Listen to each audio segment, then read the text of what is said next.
Right.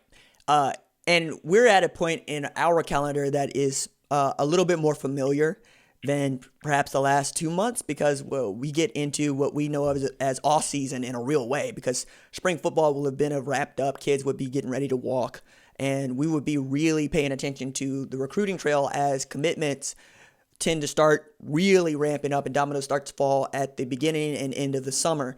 And Tennessee coming on strong, man. 8 commitments in the last 7 days, including 2 5-stars. I believe every one of those, except perhaps one, has been a 4-star or better. And then you've had LSU come on strong with JoJo Earl, who I know you are very high on.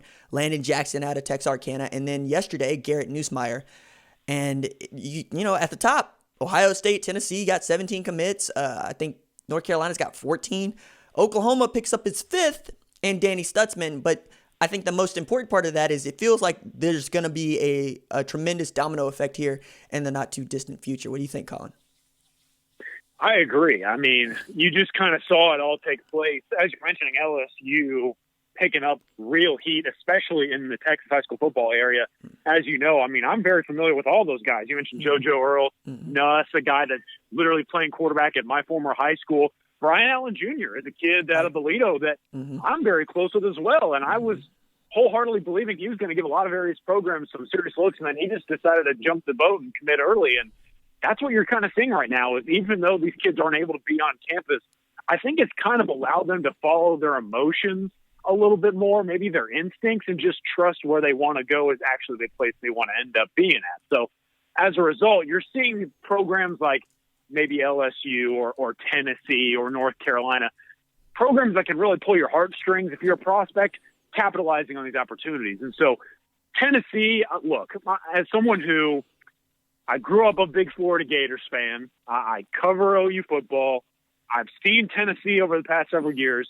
Maybe you don't want my opinion on that program, but at the same time, you're seeing them capitalize because there are certain advantages in the circumstance that favor Volunteers.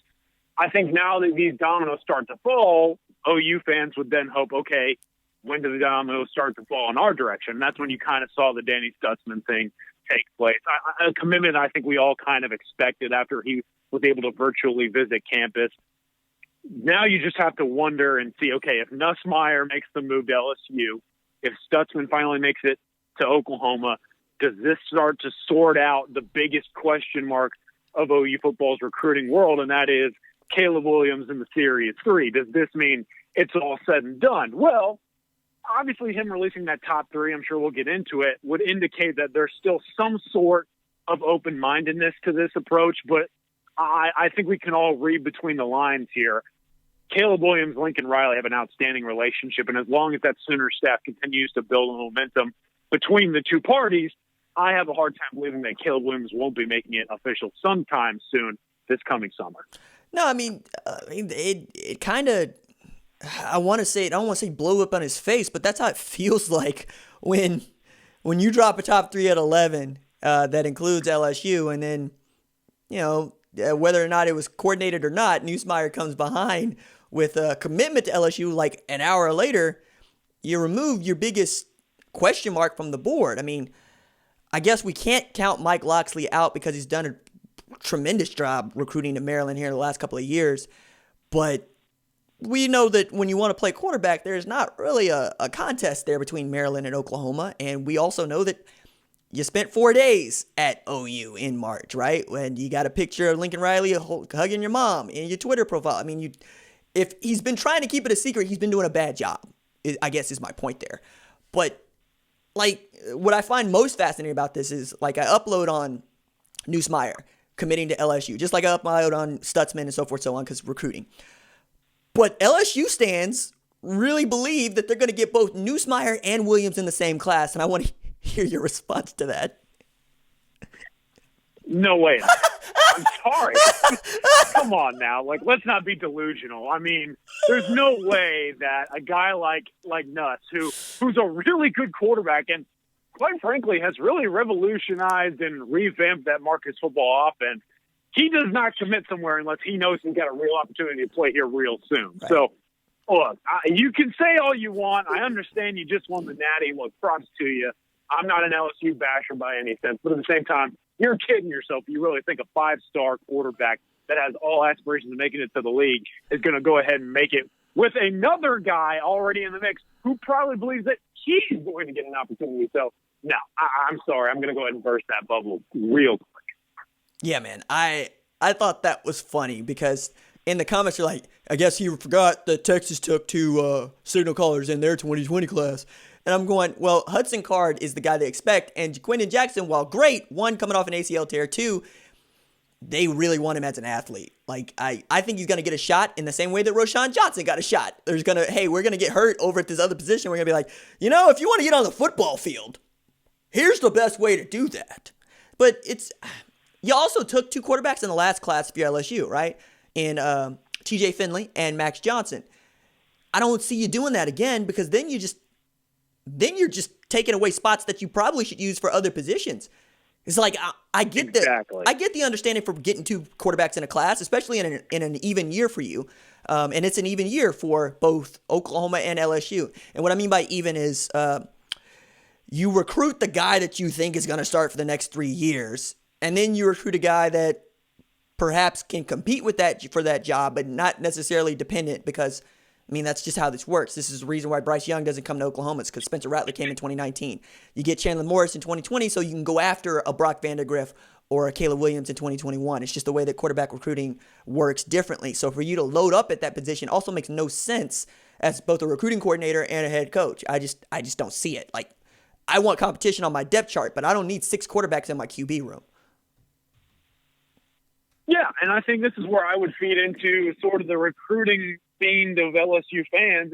Look, I understand that in any situation, there isn't a program in the nation that wouldn't take Caleb Williams yesterday, no matter what scholarship situation they were facing. But at the same time, if you're LSU, you know full well you took 2 guys in the position a cycle ago. You got a guy that could be there a little bit.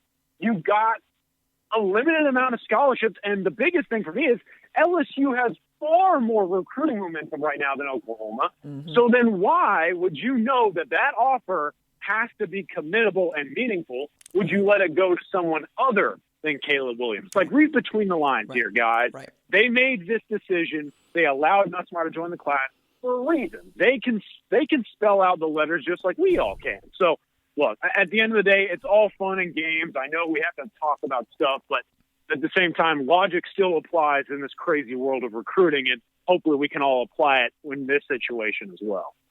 So let's go from that to Stutzman and being 6'3", 205. I know that he is listed as an outside linebacker, but coming off 110 tackles last year, in addition to 900 yards receiving on 44 catches, he's a Shane Witter type to me. He's an inside linebacker that you could flex him outside for sure, and I see him kind of as a chase tackler, as a will, kind of like Kenneth Murray, who was also listed as an outside linebacker and was thrust in an inside because of injuries, but then it was just where he was.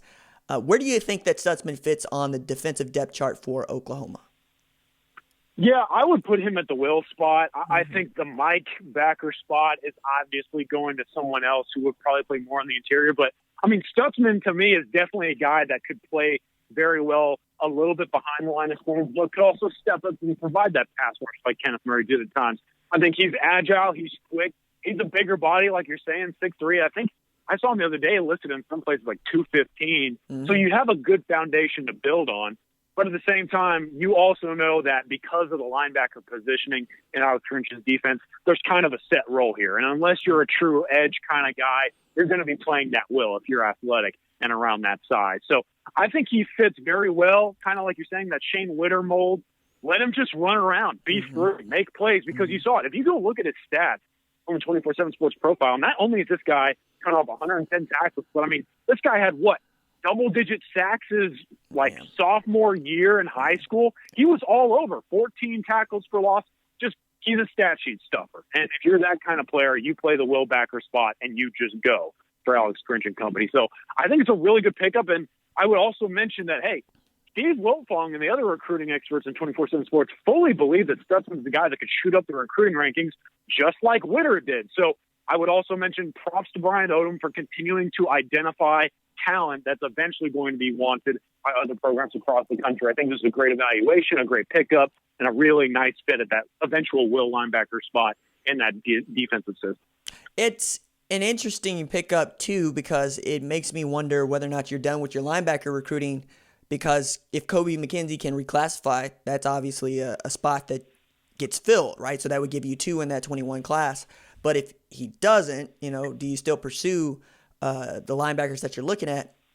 In addition to this idea of, what you're going to look like offensively. And I get that, wide receivers is going to be a need. Quarterback is an absolute need. But also like the running back position, because I've been playing with this idea.